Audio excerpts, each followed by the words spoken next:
to VetaHumans Live, a podcast that highlights the role of vetahumans. VetaHumans are human beings with superpowers who protect animal and public health. Another word or synonym for vetahuman is veterinarian.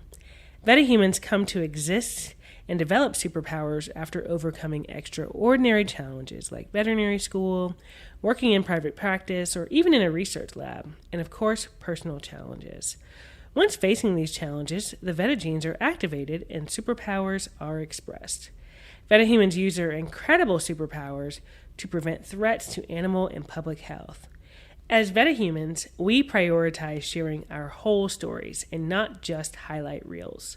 We aim to create a diverse, inclusive, and unified veterinary profession supporting each other and future vetahumans in protecting human and public health. We have an amazing podcast season planned, but first let me introduce myself. I am New Dawn, aka Dr. Tiffany Lyle. I am a disease investigator, and in my day job, I am a veterinary anatomic pathologist. My superpowers are discovering the amazing features of the brain, sharing information that keeps people and animals healthy, and finding amazing scientific friends to identify and treat new germs. All right, everyone, welcome to VetaHumans Live. I have a goat vet here, Dr. Alan Cannedy, and I am so excited to talk to him about his journey through veterinary medicine, what decisions worked best for him, what challenges he had to overcome. We'll also learn a little bit about him just from the fun side during our Capes Off section, and ultimately we'll learn how he uses his powers for good. So Dr. Cannedy, welcome to VetaHumans Live. Thank you, Dr. Lyle. I am excited to be here and looking forward to our conversation. All right. Can you tell me, how did you come up with your superhero name, Goat Vet? I came up with that because goats are my favorite animal on this planet to work with. Goats are fun. They are mischievous. They're always looking to get into trouble. They remind me a lot of my nieces and nephews growing up. So the name that they have, especially baby goats of kids, is quite appropriate for them because kids certainly are live entertainment. And, that is true. To get into something. That is certainly true. So I guess that's part of the reason how you chose your favorite role as a veterinarian. I know you've had several different roles, but can you tell us how you came upon choosing your favorite role as a veterinarian? And you can tell us about several if you'd like. Yeah, sure. When I was growing up, I had no intentions of becoming a veterinarian. I grew up, and my father and my parents and my family were into concrete. My father was a concrete contractor, and I didn't like that. So I would jump on my mini bike after school and ride to a friend's dairy farm, and I would help milk cows, take care of those dairy cows. And that's really what got me interested in wanting to help animals, but even more so pushed me towards my obvious pursuit of the profession of veterinary medicine, which I hadn't intended on doing until after I graduated from high school. But working with those dairy cows, which was my original passion and what I had always planned on going into, working with dairy cattle was the thing that drove me towards becoming a veterinarian. But once I finished veterinary school at Tuskegee, I went and did an internship and saw probably more goats doing my internship and then my residency, doing that first month of the residency, than I had my entire time. So I realized that my longevity and ability to stick around in this profession would last and be a little better for me in working with goats that say weren't as big as cows. Oh, right. That's what got me interested in goats. So how did you, when you first had your experience with dairy cattle, did you have any experience at all, or did you just try it and learn on the job? No, it was on the job. My brothers had also done that dairy farming as well, and it started out just milking cows. I was the person that was responsible primarily for washing udders, keeping the cows clean so that when they put the machine on, that we weren't getting a lot of dirt in the milk. So it started out there, and then I learned how to actually milk them. At that point in time, we were using machines. It was not being done by hand. We're past that stage. So I learned to milk cows, and then learning all the health components of making sure that they were being fed properly, that they had good clean bedding and things of that nature, so that all of the products that we got from them were clean and healthy for us to consume as humans. Yeah. So being that food animal veterinarian was the thing that I always pursued all the way through vet school, mainly because of that. Wow, that's really wonderful. Was there a mentor that you had in that first experience or in your internship experience that you remember that really had an impact on you? Mainly, the mentor that I had that had the biggest impact on me was at veterinary school itself. A faculty member at Tuskegee by the name of Dr. Kenneth Newkirk, who was a large animal, food animal veterinarian, and he himself really wasn't the traditional individual to go through and grow up on a farm or anything like that. He grew up in New Jersey, so he had a similar background to me in working in construction, or having family that did that. And I wasn't initially planning on doing large animals, especially cows, but was drawn to it by the passion and interest of wanting again make sure that those animals that we use for food's sake had a good, healthy, happy quality of life before going on to provide substance for us as humans. So Dr. Ken Newkirk, who'd also done an internship at Tennessee, was my inspiration to go that pathway and continue on towards academia the way that I have. Wonderful. So, what do you do every day at work?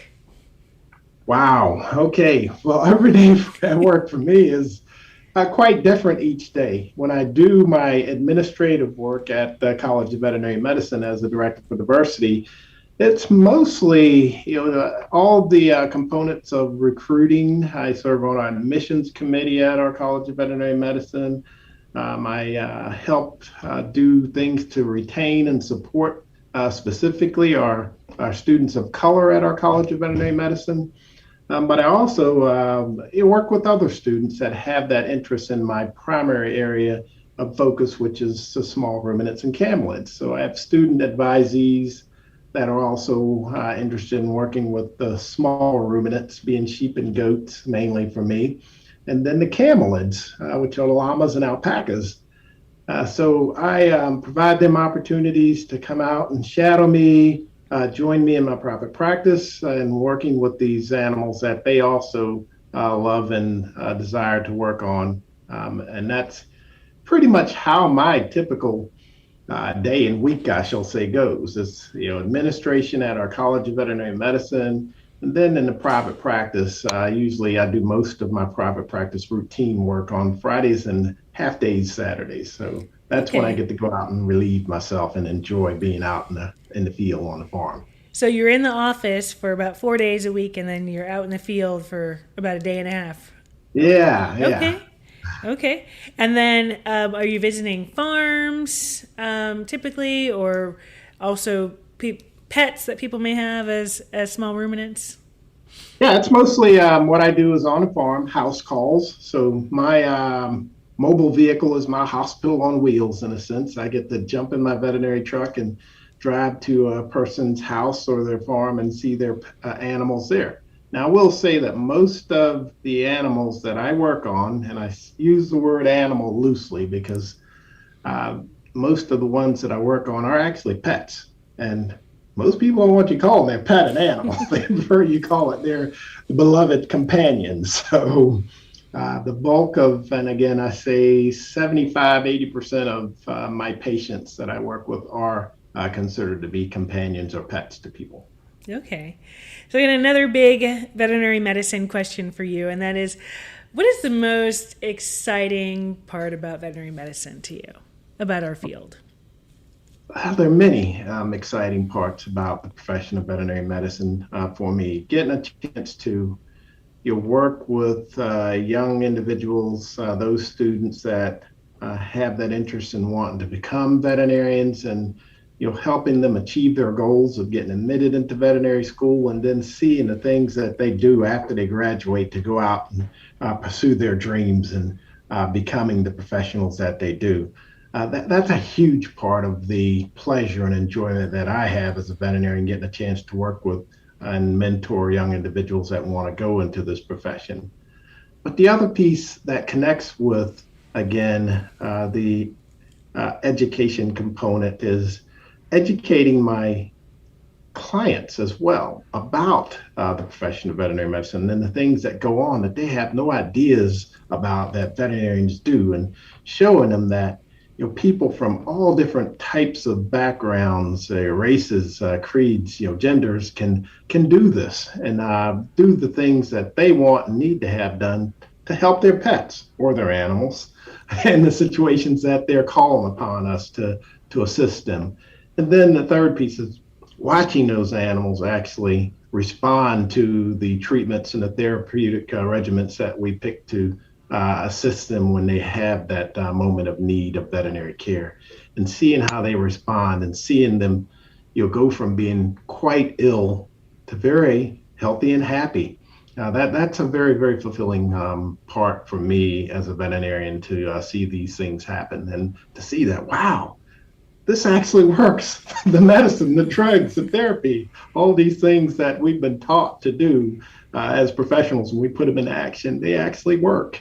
Yeah, no, that's wonderful, and truly a gift that your students are able to come with you a couple times a week and observe that. That's really huge. So another question I have for you is, what challenge did you encounter earlier in your career or perhaps recently? And what tools did you use that you might have learned in life or as an undergraduate in college or perhaps in vet school to overcome that challenge?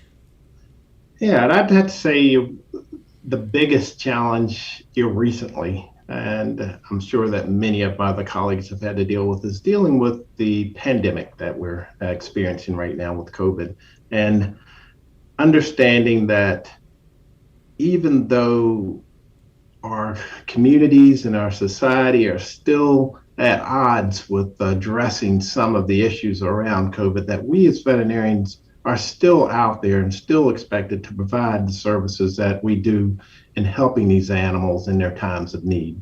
So still getting and agreeing to get individuals that need to agree to my requirements as a professional to provide services, i.e. wearing masks to protect myself and to protect others around, my students, my patients as well, because again, we're still learning about this particular disease and how it potentially may transfer or transmit to animals or from animals. So this has been a huge challenge. And again, we're going to have more of these challenges that as professionals and in this wonderful profession of veterinary medicine to address and deal with. But getting our clients to understand, accept, and respect, again, all of these things that we need as individuals providing the services that we do to their animals has been a challenge, but also an educational piece that's been good for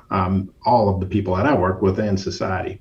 Okay, well, thank you. I mean, that's really important and so important for those of us, for me and for others listening, to understand just different ways that we can approach and encounter and work our attitude when thinking about challenges. All right, now we're going to transition at this point in the podcast to a little game, just a quick rapid fire game. And I just want to ask you a couple of quick questions. I'm going to start off pretty easy. And just should be pretty, I think I might know the answer to a couple of them already just from our conversation. But I will go ahead and kick it off. And also from your alma maters, I might know the answer to the first one. All right, so we're going to play our game, Capes Off. Here we go. What is your favorite color? Green. Oh, green. I thought that was going to be red or maroon from NC State or Tuskegee. Green. Okay. Season, winter or summer? Absolutely summer. I was going to say, do you actually have a true winter in North Carolina? Seems like We may get variations on about some. 5 days of true winter. All right. I think everybody can guess this. Favorite animal? Goat. Okay. Favorite year in school, including college and veterinary school? Oh, wow. Favorite year in school was probably high school senior. Okay, great. And what's your favorite hobby? What do you enjoy to do for fun? Well, I have two favorite hobbies. My first and most passionate one is fishing. I love fishing because I also love eating fish. I am a food animal vet, so I love making sure that those animals that I'm catching are healthy and taste good. But the other is playing golf. I love to play golf, and I try to travel a lot. I travel a whole lot when before prior to COVID, and every place that I go, I try to either play golf or fish. Okay, wonderful. Bringing that balance to your work life. All Exactly. all right, and as we wrap up, I have one final question for you. And as humans, we all try to use our powers for good. So, how do you use your powers for good in your role as a veterinarian? Well, the biggest use of my powers tends to happen when I am doing my administrative work and out representing the veterinary profession in my role as a um, representative here at NC State, being again their director for diversity. There are not many veterinarians that look like me out there, so when I can go and show people in our society that veterinarians come in all different sizes, shapes, and colors and genders. That really has a major and I think lasting impact on them and their views on who veterinarians are, what we do, and how we go about doing things. So that is probably one of the biggest uses of my superpowers, I'd say, as a goat vet, to go out and show again our people around society and in the world for that matter, that veterinarians can do things that are amazing things that sometimes people don't think about when they think about us in the profession. Wonderful. Thank you so much, Dr. Cannedy. I'm so glad that we had Dr. Alan Cannedy from NC State, the Director of Diversity and Small Ruminant Veterinarian. So thank you all, and tune in next time for Humans Live. Thank you, Tiffany.